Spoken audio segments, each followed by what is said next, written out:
सभी गुरु भाई बहनों को मेरा प्रणाम। आज हम आप लोग के सामने एक शिव चर्चा गीत लेकर उपस्थित हुए हैं। तो चलिए आप लोग को हम शिव चर्चा का गीत सुनाते हैं। हम तो शिव चर्चा में जाइब हो, डर के करा से बा। हम तो शिव चर्चा में जाइब हो, डर के करा से बा। एक त डर लागे ससुरा ससुइया से, एक त डर लागे ससुरा ससुइया से। उनको देवघर हम भेजवाइब हो, डर के करा से बा।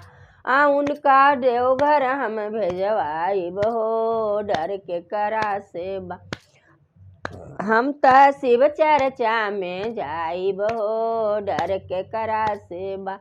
हम तो शिव चर्चा में जाइब हो, डर के करा से बा।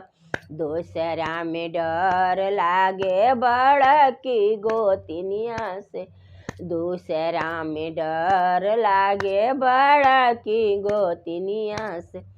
उनका मंदिर हम ले जाइब हो, शिव चर डर के करा से बा। उनका चर्चा में ले जाइब हो, डर के करा से बा।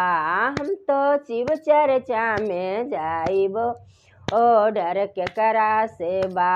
हम तो शिव चर्चा में जाइब ओ, डर के करा से।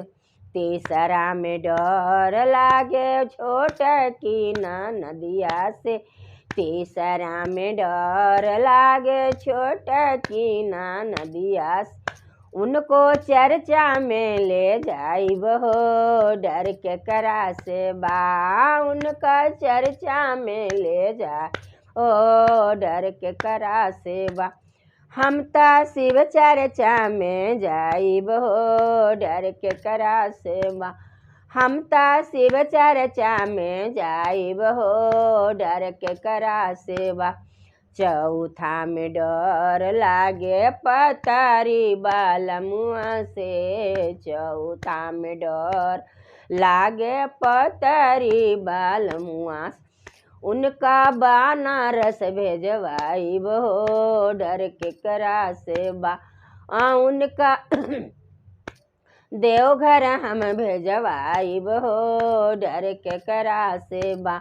उनको बाबा धाम भेजवाइब हो, डर के करा से बा। हम त शिव चर्चा में जाइब हो, डर के करा से बा। हम तो शिव चर्चा में जाइब हो, डर के करा से बा। हम त शिव चर्चा में जाइब हो, डर के करा से बा।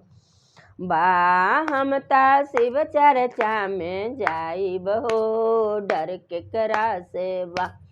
हम त शिव चर्चा में जाइब हो, डर के करा से बा।